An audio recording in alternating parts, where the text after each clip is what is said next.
गौर करें तो हम पाएंगे कि स्वर्ग और नरक इसी पृथ्वी पर हमारे ही समाजों के बीच में है। दुनिया में जहां पर हर रोज छल, कपट, हिंसा, अमानवीय व्यवहार होता है, वहां हमें नरक का आभास होता है। धार्मिक उन्माद से प्रेरित जो दंगे हो रहे हैं, लोग जिस तरह एक दूसरे पर भरोसा करना छोड़ चुके हैं और खून के बदले खून की मांग की जाने लगी है, उससे तो यही लगता है कि आने वाले वक्त में इस धरती पर हिंसा और अत्याचार से भरे नरक का ही साम्राज्य होगा। पर इसी दुनिया का एक और चेहरा है। हम अपने आसपास परस्पर प्रेम, अपनत्व, सहयोग, विश्वास, करुणा से ओतप्रोत ऐसी घटनाएं घटित होती देखते हैं जिनका अनुसरण देवता भी करना चाहें।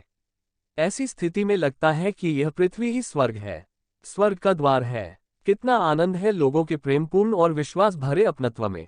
और सचमुच यही तो स्वर्ग है। स्वर्ग और नरक हमारे ही अंदर है। ईरान के फारसी कवि सिनाई के इस कथन पर विचार कीजिए। आपने स्वर्ग और नरक नहीं देखा, पर समझो कि उद्यम स्वर्ग है और आलस्य ही नरक है। स्वर्ग और नरक की चर्चा प्राचीन काल से होती आई है। विभिन्न धर्मों की किताबें स्वर्ग के सुख, समृद्धि और आनंद के मनभावन वर्णनों से भरी पड़ी हैं। इनमें नरक की यातनाओं के वर्णन भी हैं। स्वर्ग और नरक किसी ने नहीं देखे, लेकिन फिर भी सभी स्वर्गवासी होना चाहते हैं।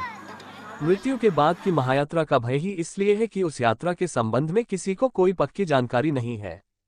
तब सवाल यह है कि क्या स्वर्ग और नरक वास्तव में है, और अगर ये है तो कहाँ है? क्या है स्वर्ग और नरक का रास्ता और कौन कैसे पहुंचता है इस मार्ग पर? कहाँ है स्वर्ग नरक? गीता में भगवान कृष्ण कहते हैं कि अगर यह मन वश में है तो हमारा मित्र है, और अगर यह वश में नहीं है तो यही शत्रु है। इसका अर्थ यह निकलता है कि जब मन हमारे काबू में होता है तो हम अपने लिए स्वर्ग का निर्माण कर लेते हैं। जब वह मनमानी पर उतर आता है और उदारतापूर्ण व्यवहार करता है तो हम नरक भोगने के लिए मजबूर हो जाते हैं। इस तरह हमारा मन ही स्वर्ग और नरक है, और ये स्थान तो असल में हमारे अपने अंदर ही स्थित है। इन्हें बाहर कहीं खोजना व्यर्थ है।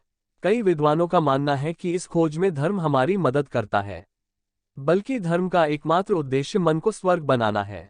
तेलुगु के कवि सेटिट ने लिखा है, स्वर्ग और नरक की चर्चा करने की क्या जरूरत है, मानव का मन ही स्वर्ग और नरक है। कर्मफल और स्वर्ग नरक। अगर स्वर्ग और नरक हमारे मन में है तो क्या अपने कर्मों का फल भी हमें फौरन मिल जाता है? ये सवाल इसलिए उठता है क्योंकि अक्सर कहा जाता है कि इस जन्म के कर्मों के फल अगले जन्म में भोगने होंगे। इस बारे में महाकवि वाल्मीकि का कथन है, जैसे विष मिश्रित अन्न का परिणाम तुरंत ही भोगना पड़ता है, उसी प्रकार किए गए पाप कर्मों के फल भी शीघ्र मिलते हैं। यही सच है। जो भी पापकर्म मनुष्य करता है उसके विचार और विकार पहले उत्पन्न होते हैं। ये विचार और विकार उत्पन्न होते ही शरीर में रासायनिक परिवर्तन होने लगते हैं। जैसे क्रोध आने पर शरीर में जलन होने लगती है, अंग फड़कते हैं, आंखें लाल होने लगती हैं। ये सब क्या है?